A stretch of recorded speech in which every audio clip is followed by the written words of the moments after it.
But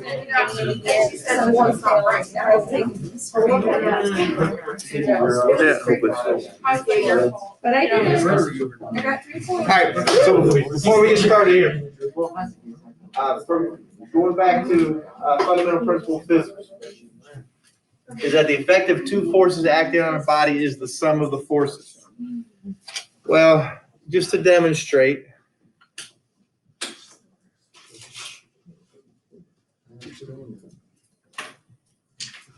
about forces.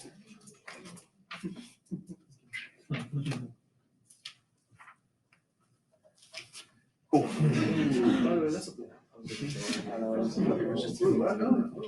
And yeah, not really sure why people do this, but I think the tire wins.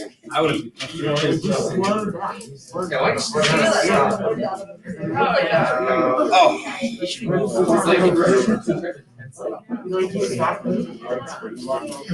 Drop kick the tire.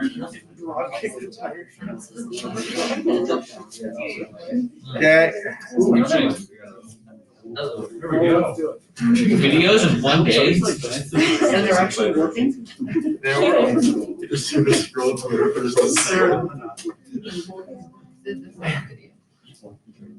Oh!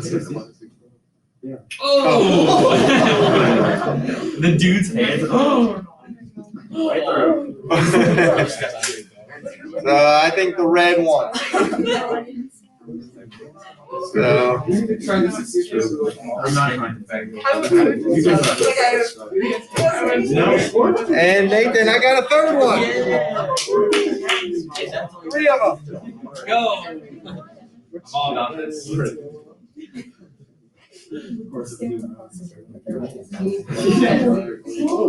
Oh, no. There we go. That's a lot of force. Acceleration. Oh, this seems to be bigger. Take him linear. Where's the point of real life?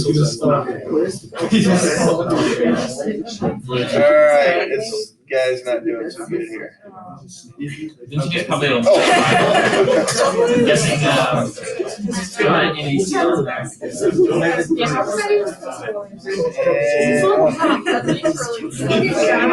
does it end any different? Oh. We used to do that when we were like jump, die. Oh my god, I love this. Yeah. It was like if it was too high, it was like you die. No. All right. So you kind of get an idea what forces are. Turns out you got the tire and the young man. So he took the brunt of it. You got a wave, and you got the two balls meeting. So those are examples of forces. If we have, let me do it right here. Let me do this. If I got a vector, I'll call it U, and it is 5i plus 3j, and I got a vector V, and it's a negative 2i plus 7j. We know that U plus V is 3i plus 10j, right? Just add them together.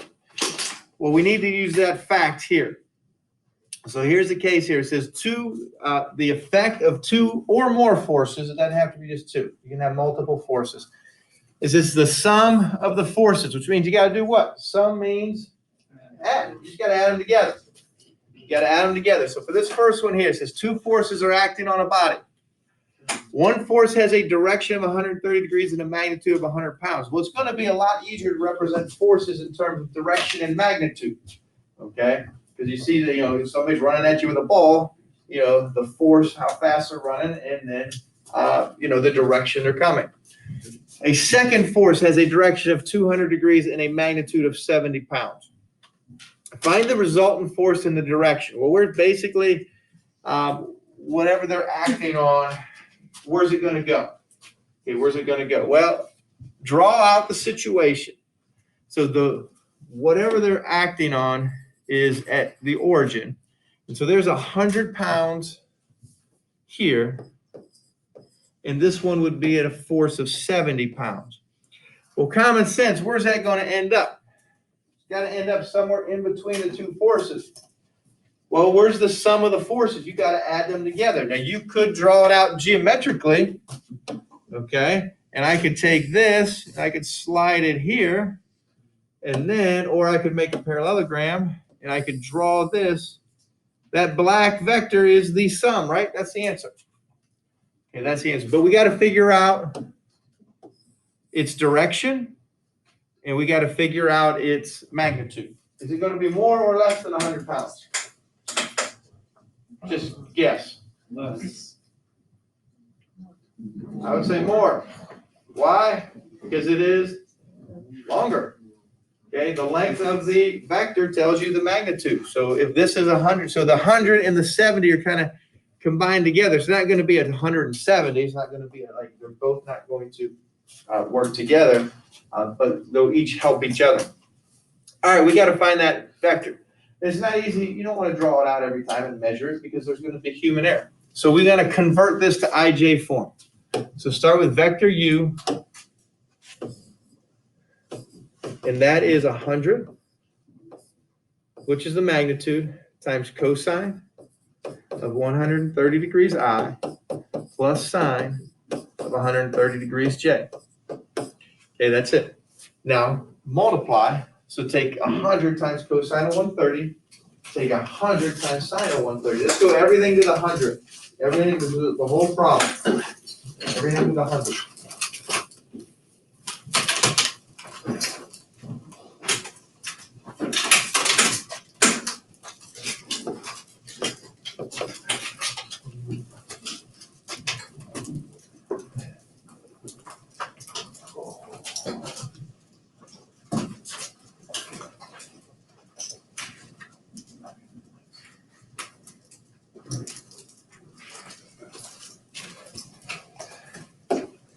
And so we got 100 cosine 130. And I got negative 64.28. Negative 64.28. I. Luke, way in the back, you got the J? Yeah, I got 76.60. 76.60 J. And pay careful attention to the signs. Because obviously with the way we drew, it's got to be in quadrant 2. So you can make sure your X or your I term is negative and your J term is positive. Okay, so it's got to match up to be in quadrant 2. So that would be the case. So V, let's figure out what V is. Same idea.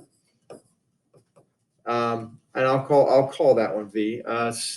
70 pounds times cosine of 200 degrees I plus sine of 200 degrees J. And then so let's figure out what V is. For that Maggie Purdy, let me know what you get for V. There's 100, please. Okay. I got negative 65.78 I minus 34.2 J. 0.20? Yeah. All right, just before we go, double check, we good?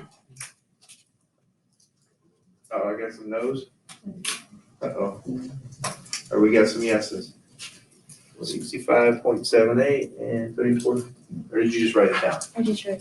I got 23.94. It's 23. I don't know what it is. 23 point what for which one? The J? Yeah. 23 point what? 94. 94. All right. All right. That's fix it. Minus 23.94 J. All right. Once you get to this point, you just add them together. Just U plus V. Okay. So U plus V. You add the X parts together, the I's, and then the J parts together. And so it's got to be negative 64.28 minus 65.78. Okay, I get negative 130.06. I'll write it down here in 1 second. I get 76.60 minus 23.94. 52.66. All right, so I got negative 130.06 I And then what did I have there? 52 plus 52.66J. All right, what you really have to do is you got to watch, because if you draw this incorrectly, your resultant might not be exactly where it should be. You got to watch what quadrant it's in. So right here, you got to look at what U plus V is, and you got to identify the quadrant. Well, clearly, since that's a negative and that's a positive, it means we drew it correctly. We're in quadrant 2. Because if you're going to be close to one of the axes and you draw it incorrectly, you're not going to be sure whether you may be in quadrant 2 or quadrant 3. All right. Now, what do we still have? We haven't answered the question yet. We got this. What's the question say? Okay, if you look at it, it says, find the resultant force and the direction. Well, we can find that from this information. The force is the magnitude. Well, let's just find the magnitude of U plus V, which we take as the square root of negative 130.06 quantity squared plus 52.66 quantity squared, and rounded to the nearest hundred. Let's see what you get there. Gavin, swope, let me know what you get. 140.32. 0.32? All right, double check him. 140.32. And it's got to be in the same units, pounds. So we said one was 100, one was 70. They kind of, from their directions, they kind of help each other a little bit, but it's never going to be 170 unless they're both exactly going the same direction. All right, so we got this. Now, to find the direction, sometimes the original problem, like if you have all the vectors, they kind of get in the way of each other. The original direction, or excuse me, the final direction has to be bigger than 90, less than 180, okay? We can't find that directly, but what we do find is we find the reference angle, okay? So if you think about this point here, that means that the negative 130 is your horizontal leg, and 52.66 is your vertical leg. And from yesterday, we want to take the inverse tangent of the absolute value of the J piece over the I piece. Now, I would just drop all the signs altogether, but I just did that.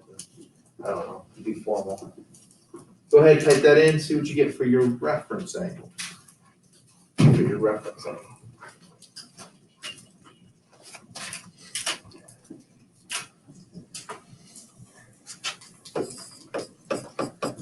And so theta prime, Adam Lippy, let me know what you get for your reference angle. 22.04 degrees. 22.04 degrees, he says. Okay, so that's your reference angle. So the actual direction will be 180 minus that. 180 minus 22.04, 157.996 degrees. Okay. So magnitude, and you can leave it as is, just circle them or whatever. Magnitude, what do we say? 140.32 pounds. And direction, 157.96. All right, at least wanted to do one. I'm going to give you something just to work on to class and get done here before you leave. Answers are online. Like the second one here, we're going to save that probably for when we come back. But I mean, it just kind of would be the drawing of that. And anytime you have two vectors, the resultant vector has to be between those two. The resultant vector has to be between those two. All right, let me hand this out. Let's see here. All right, it'll look like this. So it basically goes over everything for the last 2 days for the kids, for the counselors.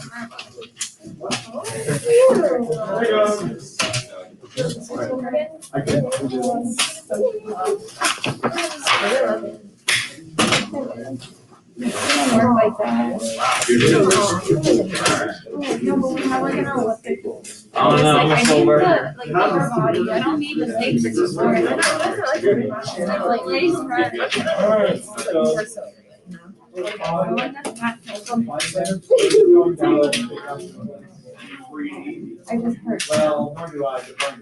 What's that? Do we have sexual? No, there's a chemistry law named after us. Called Hess's Law, yeah. Yeah, we can just use, thank you, we can just use the chairs and stuff there. Maybe, not the wrong one. That wouldn't be the best plan.